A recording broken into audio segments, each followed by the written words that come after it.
It's the beginning of your 14-hour shift. You're still tired from yesterday's work, but you have to stay awake. One wrong move could mean serious injury or even death. In this lesson, we'll take a trip back in time to industrial Britain in search of answers to our three guiding questions. How did industrialization change where people lived and worked in Britain? How did industrialization and urbanization affect living and working conditions in industrial Britain? And how did members of different classes participate in the leisure revolution? We'll also tackle the big picture question: how did the Industrial Revolution change life and work in Great Britain?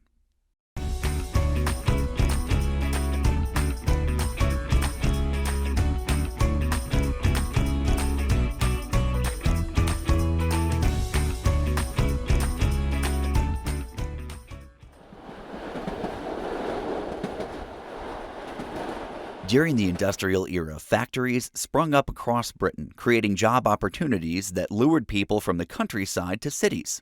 This resulted in rapid urbanization, or transforming a rural society into a primarily industrial society concentrated in cities.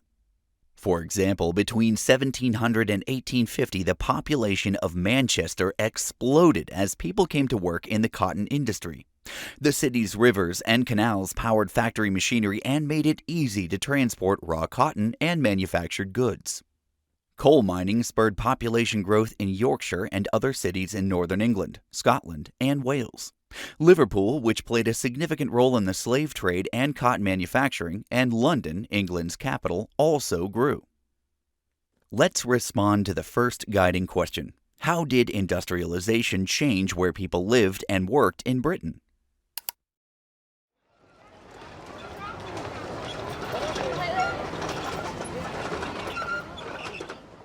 So, how did industrialization change where people lived and worked in Britain? People left the countryside to work in factories and live in rapidly industrializing cities. These changes presented new challenges. Urbanization happened faster than city governments could keep up. To put it into perspective, it took over 1,500 years for London's population to hit just 200,000, but only 200 years of industrialization and urbanization to reach 1 million. Where were these people going to live? The solution was tenements, apartment complexes built to house many working-class people within a small space.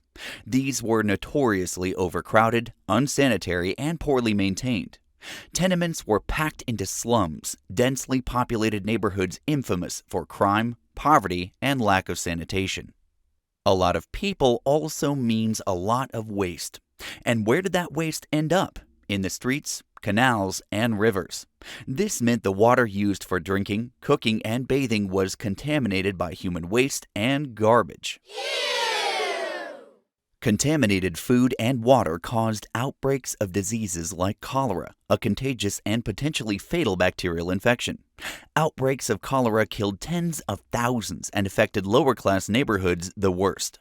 Why do you think the slums and tenements were more seriously affected by outbreaks of diseases like cholera? Unsanitary and crowded conditions and lack of medical care all made cholera a greater threat in working-class neighborhoods. Cholera wasn't the only problem. Coal burned to heat homes and fuel factories generated a thick, persistent haze that hung in the air. Working conditions weren't any better. Imagine working 12 to 16-hour days, 6 days a week in dangerous conditions without sick days or vacations. Injured on the job? Too bad, you're easily replaced. Accidents were common in factories, which were hot, loud, and thick with smoke and dust. Powerful industrial machinery was dangerous, especially for exhausted, overworked laborers. Cotton workers were also afflicted by a chronic lung condition caused by inhaling bits of cotton in the air. The coal industry was no better. In addition to black lung disease, a potentially fatal condition caused by inhaling coal dust, mining accidents like cave-ins and explosions killed hundreds, including young children.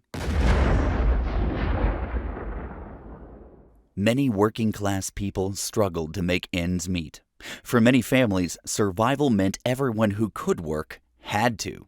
Women sold goods on the streets, worked in factories, coal mines, and shops, and were employed as domestic workers in middle and upper class homes. However, women were paid less than men, even for the same work. Women were also expected to take care of the household. Imagine finishing a 14-hour shift and coming home to care for a family of 5 without indoor plumbing or electricity.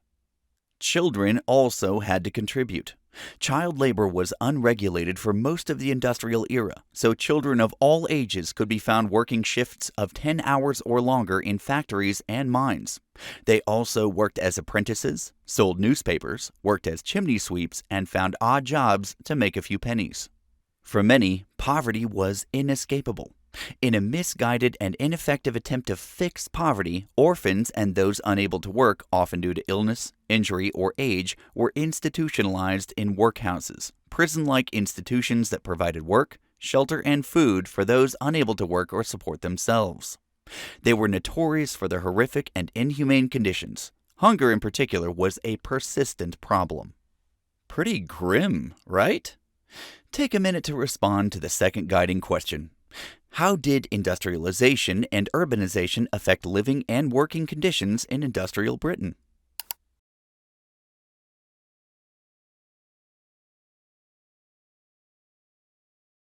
But it wasn't grim for all. The industrial era in Britain overlaps with another famous era, the Victorian era.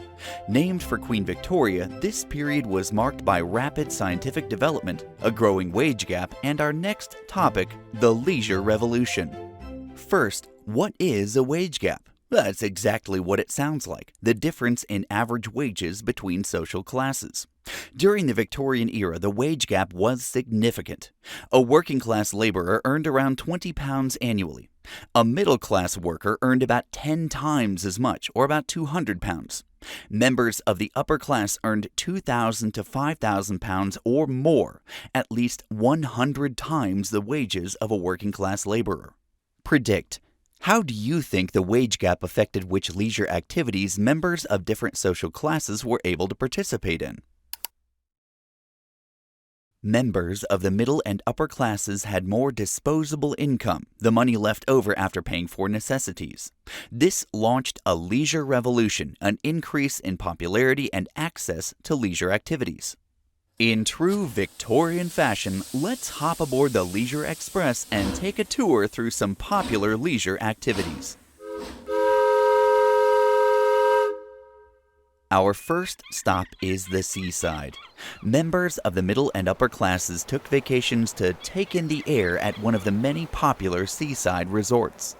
Some members of the upper class had a second home in the countryside. Others traveled to popular destinations like France, Egypt, Switzerland, and Shanghai. Some attractions were affordable even for those in lower classes, like our next and perhaps grandest destination, the Great Exhibition. Held in London's Hyde Park in 1851, it was a celebration of scientific, artistic, and intellectual achievements. The Crystal Palace, built entirely of glass, was constructed to house the 100,000 exhibits and demonstrations. All aboard! How about a stop at the circus? With tickets offered at different prices, almost anybody could afford to visit. Circuses used the railroads to travel the country, which made it popular and convenient. Our next destination is the park. While parks were public, only proper middle and upper class people were welcomed. Upper and middle class men enjoyed sports like tennis, horse racing, and sailing, while women were permitted to play lawn games like croquet. There was a great debate over women in cycling. Many argued it was too indelicate, but it became popular with women in the 1890s. Our last stop will be a pub, coffee house, or your very own living room for some indoor fun. Mass production of card games, puzzles, and board games like backgammon made them affordable, even for members of the working class. For those more interested in a good read, novels like Oliver Twist and the Sherlock Holmes series helped make reading a popular pastime. For those who couldn't afford novels, penny dreadfuls, which cost a penny, were booklets published in weekly episodes that told stories of monsters, adventure, and clever detectives. Their popularity reflected increasing literacy rates, even amongst the lower classes.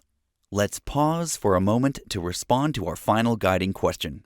How did members of different classes participate in the leisure revolution? As you've learned, the industrial era was a time of rapid change. Britain quickly urbanized as factory work expanded. Though working class people endured dangerous conditions and a significant wage gap divided social classes, mass production lowered the cost of goods and city living offered new job and leisure opportunities.